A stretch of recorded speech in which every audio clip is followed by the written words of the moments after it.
Qué gusto saludarlo, Padre Ovidio. Ya nos acercamos a la recta final de este tiempo durante el año y la palabra del Señor nos dice claramente que hay que escucharle y hay que amarle, sobre todo este mensaje tan central que nos ha dejado este domingo que hemos celebrado en cada una de las parroquias. Padre, qué gusto saludarle. Buenos días. Gracias y disculpas por la ausencia. La primera ausencia fue que nos fuimos con el Padre Felipe a visitar una familia al lado del Zamorano, del Zapote, a doña Hilda y sus hijas e hijos que nos apoyaron tanto cuando andábamos en las caminatas en las aldeas del Ave Maraca, a pie, bajo la lluvia, experiencias interesantes. Y por eso fue él. La vez pasada, no sé qué pasó el último, porque no estuvimos. En fin, eso es lo de menos. Recordemos que hemos vivido 3 momentos. No sé si gastar una broma que me mandaron por el WhatsApp interesante sobre esta fiesta. Dice, no lo tomen a mal, queridas y queridos oyentes. Dice, 31 de octubre, Día de las Brujas, las damas. 1 de noviembre, Día de Todos los Santos, los caballeros.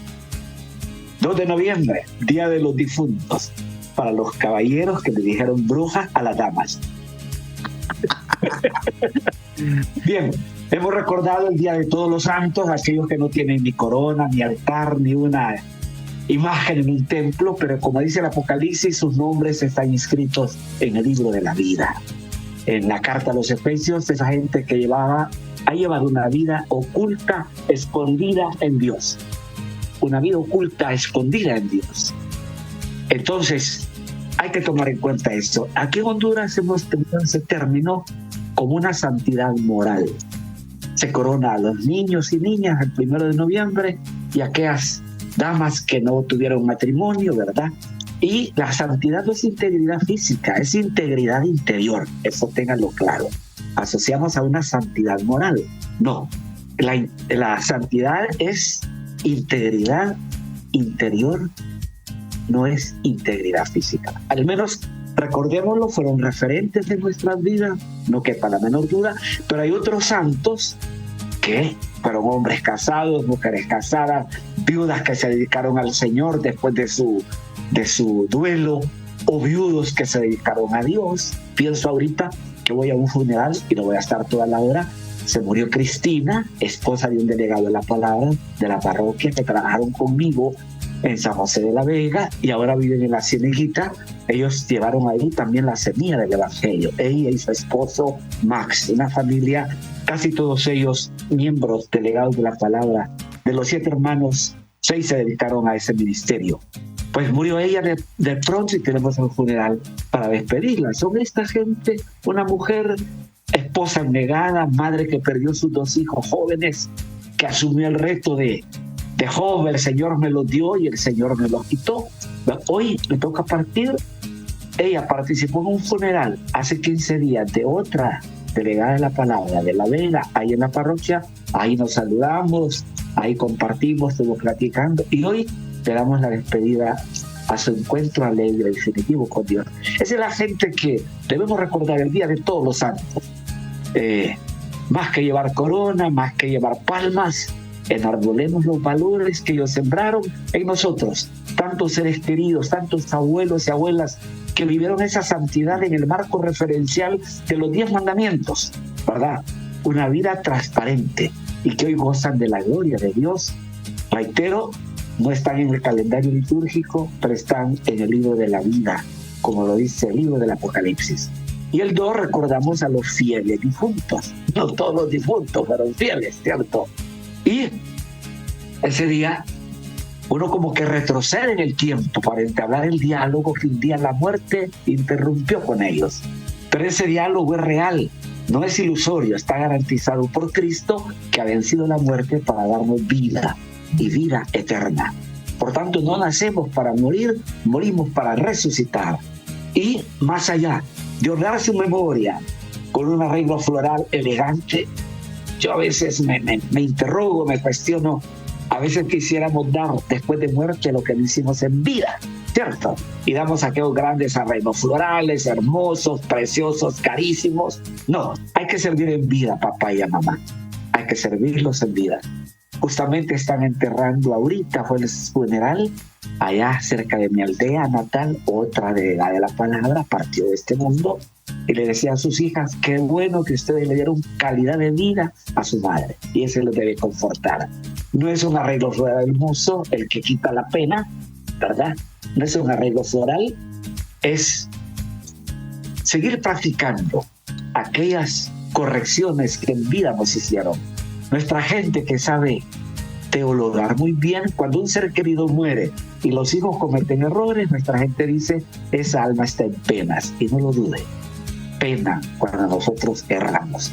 Creo que el día que los sepultamos dijimos, dale al Señor el descanso eterno, que descansen en paz. Creo que tenemos que tener en cuenta eso. Hacer memoria de ellos es hacer memoria de aquellos valores que nos inculcaron a lo largo de la vida. ¿A dónde aprendimos a amar a Dios? Fue en el seno familiar. ¿A dónde aprendimos a amar al prójimo, a servirlo? Lo aprendimos en el seno familiar, en el seno de un hogar con papá y mamá o con nuestros abuelos. Esa escuela hay que retomarla como lo pide el Evangelio. Transmítela a tus hijos y a tus nietos esta verdad. Ama al Señor tu Dios con todo tu corazón, con toda tu alma, con toda tu mente. Creo que cuando vemos el texto paralelo de ese Evangelio, hay que verlo en Lucas 10. Después de esa pregunta, el doctor de la ley le pregunta quién es mi prójimo, ¿verdad? Y ahí lo remite a la parábola del buen samaritano. Recordarán que los samaritanos, cuando muere Salomón, el reino de Israel se divide en dos: reino del norte, reino del sur. El norte fue invadido por Asiria en el 721, fueron deportados a Nínive, capital de Siria, allá se mezclaron con paganos. Cuando el imperio asirio cayó, retornaron a su tierra y poblaron la región de Samaria. De ahí que en tiempos de Jesús decir samaritano era decir infiel, impuro, pecador, idólatra. Por eso la samaritana, cuando Jesús le pide agua, le dice, como tú siendo judío me pides a mí que soy samaritana, porque se odian. Todavía existen los samaritanos. Y hoy por hoy no se tratan con el israelita. Ahora, por eso Jesús le pone a ese personaje, que el Evangelio de la Misericordia, nosotros le llamamos la parábola del buen samaritano. Aquel hombre caído al borde del camino, el sacerdote levita pasa de lejos, el ayudante del sacerdote levita pasa de lejos, y el samaritano, siguiendo la secuencia de los verbos, vio, se compadeció, se acercó y le puso aceite y vino y lo puso de pie. Creo que ahí está la ruta a seguir para cumplir el mandamiento, porque amar al prójimo, decir caridad, decir solidaridad, decir compasión, no son palabras, tienen que ser hechos, como lo hace el samaritano. ¿Verdad que en ese tono simbólico le pone aceite y vino?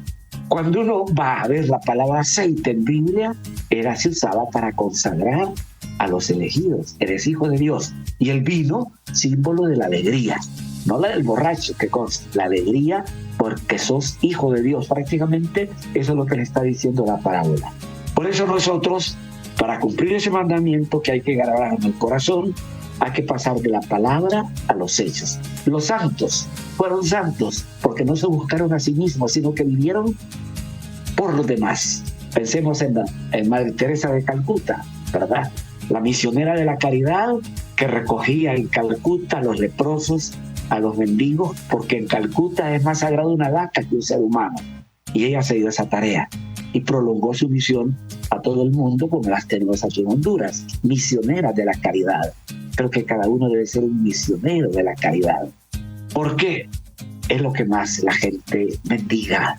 Y mendiga no solo pan, mendiga ternura, mendiga cariño, mendiga cercanía. Creo que hay que vernos en esa parábola para cumplir plenamente el mandamiento. Ese renglón seguido que está en el capítulo 10 de Lucas, la parábola del buen samaritano. Y como dice el prefacio, del samaritano hay que llevarle a tantos el aceite del consuelo y el vino de la esperanza. ¿En cuántos podemos sembrar consuelo y esperanza en tantos escenarios que nos presenta la vida? Y yo les vuelvo a repetir los escenarios del amor. La diplomacia sin amor nos hace hipócritas. El talento sin amor nos hace arrogantes. La autoridad sin amor nos vuelve tiranos, como el tirano de Nicaragua y la bruja de Nicaragua. El trabajo sin amor nos vuelve esclavos. La cruz sin amor es un sacrificio sin sentido. La fe sin amor es fanatismo.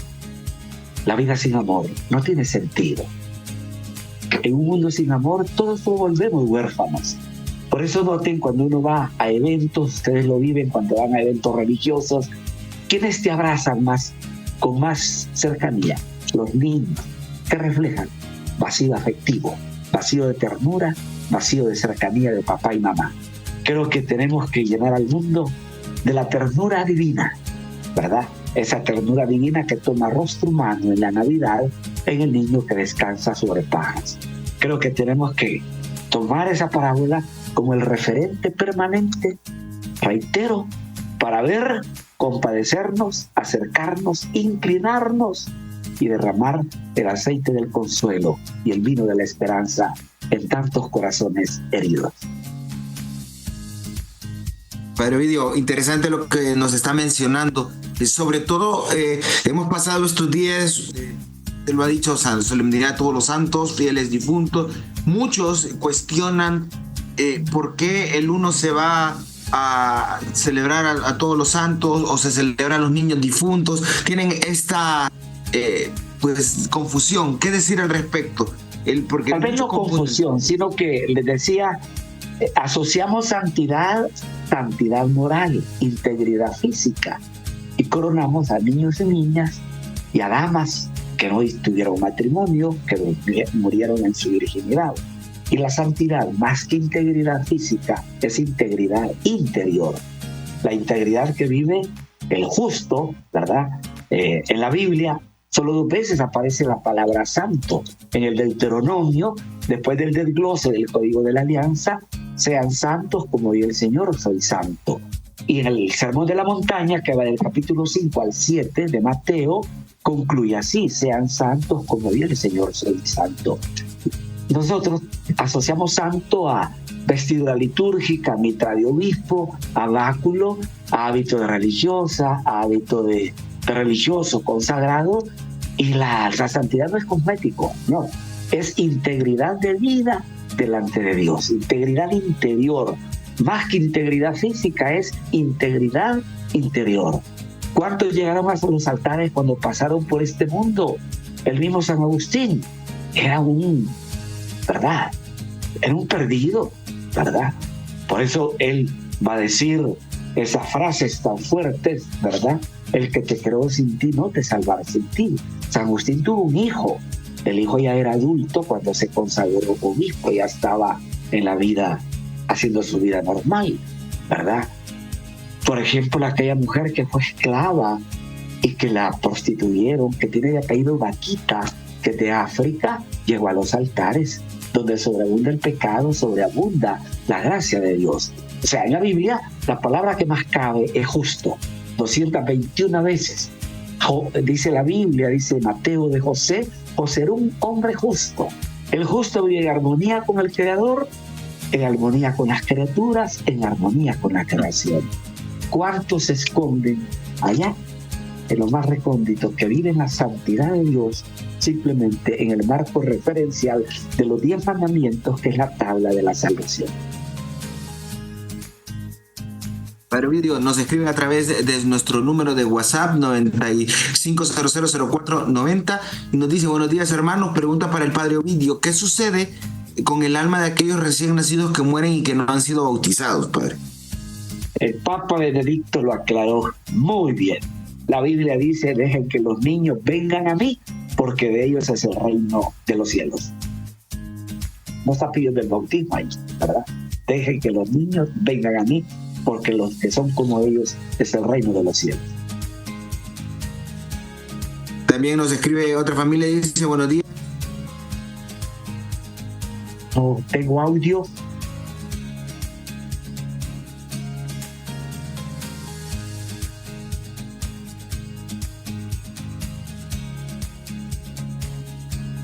No tengo audio.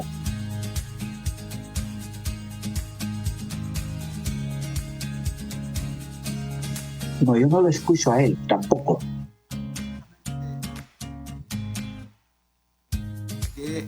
Nos están leyendo. Okay. Eddie, repetí la pregunta porque no teníamos audio.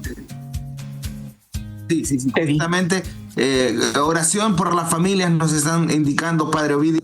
Sí.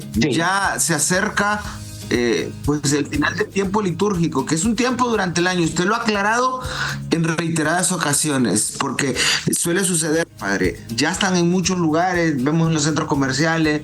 Bueno, Venezuela es un caso aparte, pero ya aquí en nuestro país ya se está con un ambiente navideño. Sí. Lastimosamente es fiesta comercial. Ya la hemos convertido en una fiesta comercial. Cristo es el don de Dios para la humanidad, pero la humanidad se queda con lo festivo, con lo cosmético, no con lo interior. La ternura navideña debe despertar nuestra ternura también. Lastimosamente, como la fiesta de brujas, ella es una fiesta prácticamente comercial, ¿cierto? Y la Navidad, lastimosamente, llega a ese riesgo como la Semana Santa. Se desvirtúa ese tiempo santo para dedicarse a eventos, acontecimientos que lejos de acercarnos a Dios, nos alejan. Yo creo que muchas veces la Navidad se torna vanidad, que contradicen el espíritu que nació. En las palabras del mismo Pablo, según Corintios 8, siendo rico, se hizo pobre para enriquecernos con su pobreza. Y la Navidad se torna vanidad. Eclesiastés 2, vanidad de vanidades, todo es vanidad. Creo que no la banalicemos, recuperemos la sacralidad en que nació, démosle valor a lo que hace la Navidad. No es el árbol, es María y José, es el niño que descansa sobre pajas. Recuerden que nos pueden escribir al 95000490 o llamarnos al 2257-1953. Padre, muchos católicos hacen esta... ¿Audio? No tengo audio. Padre, ¿me escucha? Padre, ¿me escucha?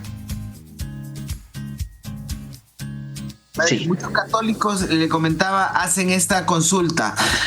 ¿Es válido poner desde ya el árbol de Navidad? Y esto, usted lo mencionaba, que hemos comercializado, pero en el seno del hogar, de muchos hogares católicos, ya lo estamos viendo. ¿Es válido o no es válido? Es que, ¿qué entendemos por validez? Es válido para aquel que se congratula en tenerlo 2 meses antes, ¿verdad? Su servidor hace el pesebre hasta el 1 de diciembre, por decirlo. Cada quien tiene sus tradiciones, sus convicciones, pero no nos quedemos con lo cosmético, vayámonos a lo toral, a lo esencial. Recordarán que el árbol de Navidad, con la división de Martín Lutero en el 1521, aquellos monjes y monjas que quedaron del lado de Lutero ya no hacían el pesebre, empezaron a decorar lo que es muy frecuente en los conventos, esos pinos, esos cipreses, ¿verdad? Y quisieron suplir, eso es lo que se dice verbalmente, no tenemos constatado históricamente, para suplir el pesebre introducido por Francisco de Asís, sustituirlo por el árbol de Navidad. Y el árbol de Navidad es comercio, eso es atractivo para el comercio, ¿verdad? Pero curiosamente notas que en Tegucigalpa y en varias partes del país se ven pesebres por todos lados. El Campo Marte, que es del ejército, varios lugares vas a ver eso. La iglesia mormona pone un pesebre aquí en este sector de la parroquia, el gran templo mormón. Creo que las imágenes evocan, hablan por sí mismas. Creo que el árbol de Navidad más que es un anzuelo para el consumo, para el comercio, ¿verdad? María y José atraen al corazón cuando los vemos desde cómo los pinta la historia, cómo los esculpen con una actitud contemplativa, viendo al niño, contemplando la grandeza de Dios hecha pequeñez en ese niño que descansa sobre pajas. Padre Ovidio, nos escribe otro televidente. Recuerden, nos pueden escribir al 95000490 y llamarnos al 2257-1953. Nos dice: buenos días, Padre Ovidio, bendiciones. Tengo una consulta que es la siguiente. ¿Es el yoga anticristiano? Le pregunto porque mi ortopeda me recomendó hacer yoga por un problema que tengo de columna. ¿Qué decirle, padre? Dice que ha habido rechazo de parte de la iglesia. ¿Cómo lo tomas? ¿Como ejercicio de una religión o como una terapia que me cura? Si lo toma como terapia que me cura, sígalo. Pero si lo toma como un ejercicio piadoso de una religión shintoísta, no lo haga.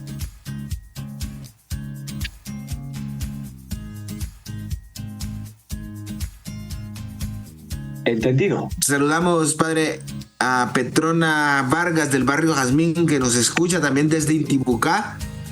Nos están saludando desde varias partes del país a través de las redes sociales. Le dice, bueno, María Reyes Pineda de Intibucá. También, cómo no recordar sus palabras, nos dice Reina Chacón. Bendiciones, Padre Ovidio, nos dice Arjen García. Buenos días, hermano, Padre Ovidio, Dios le bendiga. La Virgencita lo bendiga siempre. Nos dice otro televidente. Padre Ovidio, vienen las elecciones en Estados Unidos y no podemos obviar que afectan este tipo de decisiones que se toman en este país al nuestro. ¿Cómo entenderlo para nuestros hermanos migrantes? Nos consultan. Están sufriendo porque si Trump gana, ese es un déspota que va a expulsar a muchos que están allá indocumentados. Tiene la esperanza puesta en la dama, ¿verdad? Harris. Yo creo que no cabe duda que eso repercute mucho en decisiones de tipo económico y, por qué no, político en el país. Que gane el mejor, que el peorcito se quede fuera o la peorcita, pero están utilizando mucho lo migrante y el aborto como bandera de lucha, ¿verdad? Lastimosamente, utilizados esos valores con fines políticos no es lo moralmente aceptable, ¿verdad? Utilizar el dolor humano del migrante, el utilizar lo del aborto, la matanza de inocentes que no tienen la culpa de haber sido concebidos, ¿verdad? Utilizarla como medio propagandístico es inmoral desde todo punto de vista. Es jugar con la tragedia humana. Y claro que eso va a tener repercusiones. Los latinos tienen miedo, los nuestros hondureños tienen miedo, porque en gran cantidad la que ha migrado en este tiempo. No encontramos buenos albañiles, ¿verdad? Buenos constructores se nos han ido y han encontrado lo que no encontraron en Honduras, ¿verdad? De la parroquia han seguido varios, nos cuesta encontrar, antes los teníamos muy disponibles, pero nos cuesta encontrarlo. Y otro tipo de empleo, ya no se ve el obrero, se ve el profesional, se lo están yendo más para Alemania, ¿verdad? Si vas a la embajada y decís que tienes título de enfermera, te dan la visa porque te dejan allá tirando adultos mayores. ¿Ves? Son cosas que se están dando y que no podemos abstraernos de ellas, ¿verdad? Y quiero pedir disculpas. Yo me voy a retirar, voy a un funeral. Ustedes saben que el tráfico es impredecible, va a encontrar colas o no encuentra. Me disculpan, pero nos veremos el próximo lunes. Si Dios lo permite, vamos al funeral de una delegada de la palabra, esposa de un delegado, que fueron muy entregados a la iglesia y lo siguen siendo los que quedan también. Gracias, que Dios nos guarde, nos dé salud sobre todo, y que aprovechemos este tiempo de gracia que nos va a dar, que es el Adviento camino a la Navidad. Agradecemos al Padre Ovidio por estas palabras. Sabemos de esta atención que tienen primordial, sobre todo para el pueblo de Dios que peregrina, y sobre todo en este caso estas exequias que estará participando el Padre Ovidio Rodríguez.